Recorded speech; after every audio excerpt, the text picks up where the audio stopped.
You are listening to the Food and Drink Show with myself, Karen Morton, and I am so happy that this is the December festive show because we get to have so many treats. And it's especially nice this year because, you know, we've had COVID and we haven't been able to have any guests at all.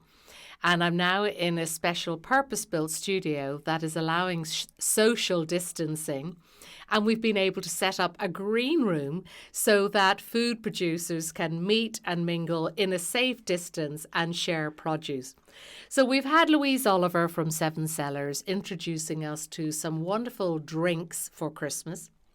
We've had George Willicombe from the Brighton Cocoa Company introducing us to new chocolate flavours, and the Brighton Gin Truffles, amazing. But also how he pairs the chocolate, which is so fantastic, to get the right flavours for us.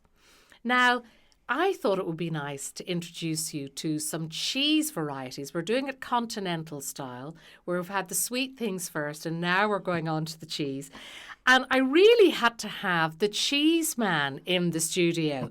Now, you see the signs everywhere. When I walk up and down the beach, I always tap the wall as my distance that I go when I'm doing a walkie run thing. It's my kind of running. But I have to say, Tony Cowling from the cheese man. You are the cheese man. I am the cheese man, yeah. Thank you for having me, by the way. It's so good to have you here, you know, having eaten your cheeses and your first visit to the Food and Drink Show. Now tell me, how did you get to become the cheese man? Well, it's a bit of inheritance, really. My father started the business 26 years ago, and he's been working with cheese most of his life. And it just became a development of the business. So he started off on his own, got too busy, and by demand needed more help. So I decided to finish my job and join him full time, and it's now gone on to the next stage. And now my son's now joined the business as well, so it is now third generation, and my wife's involved. So it is still a family business. So, how nice is that? Now, I don't think you're out with the cows and milking them and making the cheese. You've become more a specialist at knowing good cheese and making it available. So tell me how your business model works. Yeah, so the cheese makers themselves, they do a fantastic job, and I wouldn't like to start going to make my own cheese, but we can certainly have a vessel to get their cheeses to market, and that's what we've been doing over the last 26 years. So basically concentrated on small producers and predominantly a lot of local producers through Sussex, and trying to get the smaller farms to get their cheeses to restaurants, delicatessens, farm shops, all over the county. And I think that's where you come into your own, because sometimes, when you're a food producer, a bit like an artist, you're so involved in the making of your product. The marketing can be exhausting. So if you've got someone to take over that side of it, to get your produce in front of people, yeah, exactly. That really does help. Now, you're going to introduce us to some exciting cheeses for people to share over Christmas and New Year. So what have you got on this rather delicious cheese board that's in front of me that listeners can't get to see, but you can if you go along to YouTube and you will find the Food and Drink Show. But tell us what you got. Okay, so I've brought 4 different cheeses in today. We've got a couple of Sussex cheeses and then 2 more British cheeses. So obviously we try to focus a lot on Sussex and try to promote as many ones as we can. So we've got a lovely, for Christmas, we've got a lovely Sussex truffled brie. Truffled brie? Truffled brie, yeah. So quite decadent, but it's, very nice. And the Christmas time, if it's got truffles in it, then, everybody likes a bit of... And who's producing that? These are made by Allsop and Walker, just outside Crowhurst in East Sussex. So, really? Yeah, so it's... break that out. Let's get a little taste of that there. Truffle brie, never have I had that. So, let's get and what's lovely is that it's not just the creamy brie all the way through. you've got like a slice going through the middle. Yeah, so it's like a truffle sandwich. It is, more or less. So yeah, basically they have their Sussex brie, which is very popular, and they slice it open and they mix the truffle with the cream cheese, and then they put it back together, mature it for a little bit longer, and yeah. So you're definitely, oh my gosh, you're really getting the truffle and the cream cheese coming out, and then that creaminess of the brie. Yeah. And again, don't have this cheese too cold, so you're getting all those flavours nearly Exactly. melting on a cracker. Yeah. That is so interesting. I'm so excited to see that. Really, really is good. Now, is that going to be widely available to buy, this particular truffle brie? The truffle brie is obviously more popular at Christmas, but it is available all year round. But yes, there should be plenty of demand for it, so we should have plenty of stock. Yeah. And you supply the retailers and independent sort of shops around Brighton and Hove, which is lovely. Now, what I'm liking about that too is that if Stilton is too strong for you as a cheese, for our listeners, this is a lovely alternative. You're getting a strength of flavour coming through and the creaminess. Exactly. A really nice alternative. Yeah. I like it a lot. Like I say, and on Stilton, very popular at Christmas, but obviously there are so many alternatives, like the blue cheese we brought here today. Oh, okay. So a lovely, and it. Do you know what, the blue cheese that you have there? It looks. I know this sounds a weird word, but it looks fresh. Yes. It really does. The colour of it is beautiful. It's sort of a really lovely. It's like a buttermilk colour, buttercup colour. Which is so lovely. So tell us a little bit about it. Okay, so this is it's called Blue Clouds, and it's from the Balcombe Dairy, and it's produced from a single herd at the dairy. So milk comes from one source, and it's based on like a gorgonzola style. So it will get quite soft and creamy, and will start to ooze over time when it gets to the peak of perfection. Oh, I'm thinking fondue here. Good old-fashioned fondue coming in. Yeah. So it's a little bit more subtle than a Stilton. So for the people that are scared of blue cheeses, it's actually a good way to start. Oh, break a little bit off there, and you've brought some nice crackers as well too. You got cheese and crackers over the festive time, just sitting down, lounging. We've got our whiskies and our wines. Oh, heaven, heaven, heaven. So that's just, and it really is. Do you know what? It's the colour that's particularly appealing to me. And I think this is where I'm getting this freshness. Oh, that's very good. It's a very good cheese. Yeah, very good cheese. That's a very good.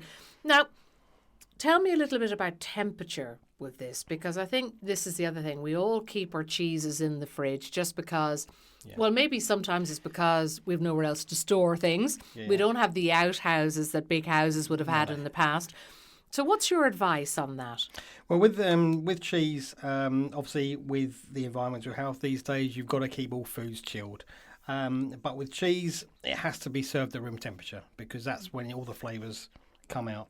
So obviously you need to, if you're having people round, then you've got to make sure the cheese is out in plenty of time so it gets to room temperature and it's at its peak perfection. But for storing, best place is in the fridge. Either you can use just wrap them in cling film or even a greaseproof paper. But if you store them at the lowest part of the fridge, then it doesn't get too cold. So that's the best place to store them. And then whenever you're going, how long before we're actually serving the cheese, should we have it out? And is it the same? Are all cheeses equal in that way? No.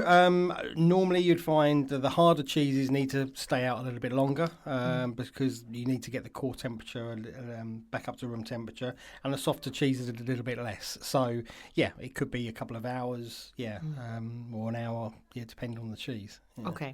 Okay, so, leave it out a little bit on your cheese board, cover it up, and then it's ready to go. So if you're sitting down for your starter, you could have your cheese board out ready to go by the time you get to the cheese board. Yes, definitely, that'd be should all be good to go. Perfect, that sounds great. Okay, so 2 cheeses down, and what's our third one on the cheese board? Okay, so I've bought a cheddar here. It's an organic cheddar called Pitchfork from Somerset. And this actually won the, well, I say won, it was in the top 4 of the World Cheese Awards recently, a couple of years ago. So it's actually quite an award-winning cheese. Yeah, it's made by the Truhan brothers, which also make the Gorwood Caerphilly, which is another famous cheese. So there you go. Lovely. Okay, this is great. So we're going to give this a little nibble.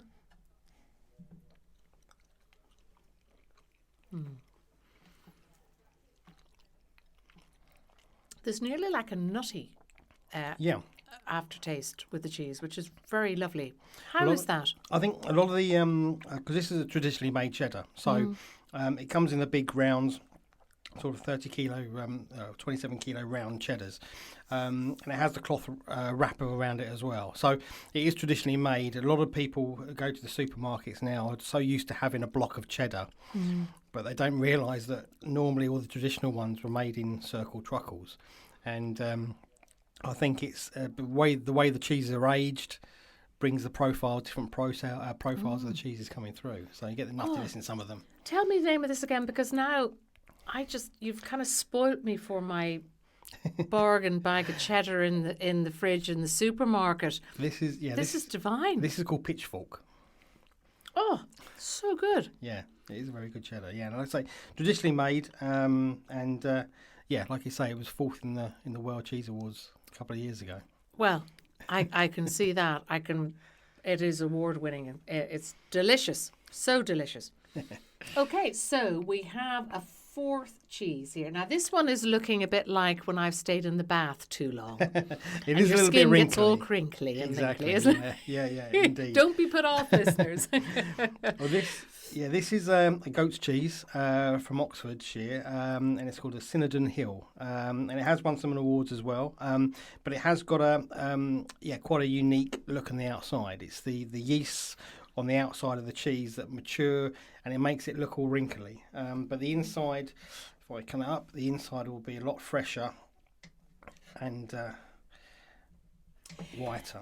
Now there's different goat's cheese. There's the goat's cheese that is generally round, and we get it if we're going to have a starter, and there's like a flan, or there's a goat's cheese and spinach something or whatever, which is very strong in taste and flavour. And then there's the harder goat's cheeses, which are a very different taste and consistency. So what's going on there? Well, a lot of people, I think, over the past have been put off by goat's cheese. I think maybe because a lot of the continental cheeses, the goat's cheeses, are quite strong and pungent and quite, how's the word put it, farmyardy. Where some of the smelly, in other words. Smelly, smelly. But then you can get a lot of fresher and more lactic goat's cheeses that do sort of taste a bit fresher on the palate. So okay, well, this is going to be one for me to try now, because I'm not a great goat's cheese person, but yet whenever I have been abroad and I've had sort of a firmer goat's cheese away from the traditional rounds that we get, I have had, they've been very delicious. So you're definitely having a goat's cheese. Yeah. Very subtle on the palate and very creamy. Very creamy, yes. Very creamy. So that would be lovely on a cracker, which is really nice. Some nice grapes or fruit on the side. And I wouldn't want to have a chutney with that, because it would be overpowering, because it's so delicate in flavour. It is quite delicate, yeah. So that's what a lot of people have put off, thinking very nice. Goat's cheese. Oh no, I don't want to try it. But I think with any cheese, you can. A lot of people like strong cheeses, but sometimes if you have a strong cheese, you can't taste anything after it. I always think if you have a cheese, it's good if you know you want another piece. Yeah. Oh, it's very good. Now, you could have that as an alternative to a brie or alongside. It's in that family on the cheese board. It's very soft and subtle. Yes, yeah. That is a welcome surprise for me there, because I would normally go, the goat's cheese, I'll pass on that one. Very, very nice. Yeah. I think, like you say, some that people... was a lovely surprise. People have been put off in the past, but I think you can't always judge a book by its cover. So always try it first. Always try it first, and it looks interesting as well in the crinkly sort of way in the middle of the cheese board. Exactly. So we have got Tony Cowling, who is the cheese man, here on Radio Reverb Food and Drink Show. We've been tasting delicious cheeses, but you've also got a new venture that you have opened this year called the Cheese Hut, and I really want to know more about that. Tell us, please, Tony. Okay, the Cheese Hut came about when we had a wholesale business, and we kept having people popping around the unit asking if they can buy cheese. And being a wholesaler, we deal direct with the trade, so we couldn't, and we didn't have the space. So we moved over to a new unit on the port, and we had some space. And we said, well, what a place to showcase a lot of the products that we sell through the wholesale, and predominantly showcasing the Sussex cheeses, which we wanted to do. So we built a little summer house inside the unit, and we called it the Cheese Hut, and it's open to the public Tuesday to Saturday, 10 till 4. And we have probably between 120, 150 different cheeses in there at one time, and about 60 Sussex cheeses as well. So something for everybody. Something for everyone, so that they can pop down. Because I think this whole thing, when we see and we know where you are, and it's predominantly wholesale, but here you have this little window of opportunity on a Saturday where people can go down and see you as well too. So that is just gorgeous. Now, what are you, in addition to what you brought us here today, I noticed that you've got a little gift goodie box there. And again, we're thinking about not only eating ourselves, but about what we can give as gifts. Exactly, yeah. Well, like I say, in our household, the cheese, is a great gift. I think you can find something for everybody, and it's something they always remember. So, in the shop, we've got lots of cheeses that are available, and we can make gift boxes up, and we do monthly cheese subscriptions and monthly cheese boxes of British and artisan and local cheeses that you can subscribe to. So tell us about the monthly subscription. Again, this is such a nice gift idea. Yeah, so every month we have a different selection of cheeses. It consists of 5 cheeses, and they come in a large box. And you have over 1 kilo of cheese in total, and it also comes with a big box of crackers as well. And then you can have it delivered every month, or every 2 months, or every 3 months, or just pop into the shop and just have it on, when you take your fancy. And how much is the monthly subscription then for that? So that's £29.95 for a monthly cheese box, and the more months you have it, you get a slight discount on those as well. Well, isn't that fantastic? And I've got a year of weddings next year. Seriously, it is the year everybody's getting married, of all different generations. But I remember when I got married, and what somebody gave me was a year's supply of flowers to go to the flower shop and I had a gift card so that I could always have my home full of flowers. Yeah. Now, cheese is one of those things that everybody loves. Yeah. And it's all the more special when you're being treated so that you go and try something different and spoil yourself. And that again could make a gorgeous gift. Yeah, exactly. Yeah, you could subscribe outside it just Christmas, for a couple of months, or for longer, for however long you like. But and do you deliver so people can order online, or do they have to come down to you? Yes, no, they look on the Cheese Hut website, and there's a link to all the products, and they can have it delivered as well. And there's lots of other items on there that. Do you do tastings? Since COVID, we've had to cut down on the tastings in shop, but previous to that, then we did have about 6 or 7 different cheeses on taste in the shop in any one go. So we're hoping, fingers crossed, if this dreaded COVID thing passes, then we can open up the tastings again, and then we can people can try different cheeses while they're in store. The actual shop itself is very small, so we can only get a limited amount of people in there. But you've opened my eyes. The truffle brie, incredible. The cheddar has really blown my mind, and then really as well with the goat's cheese, where I'll go, no thank you to goat's cheese. I have really enjoyed that. So excellent. crinkles and everything. It is just lovely. Tony, it's been a delight to have you on the show. I look forward to going down and seeing you at the Cheese Hut. And listeners, you know, I hope that you enjoy buying cheeses that have been brought to your favourite delis and restaurants, as well as getting it direct from Tony as well too. So Tony, we wish you a very happy Christmas, and and to you, cheese. Indeed, yeah, Merry Christmas and cheese.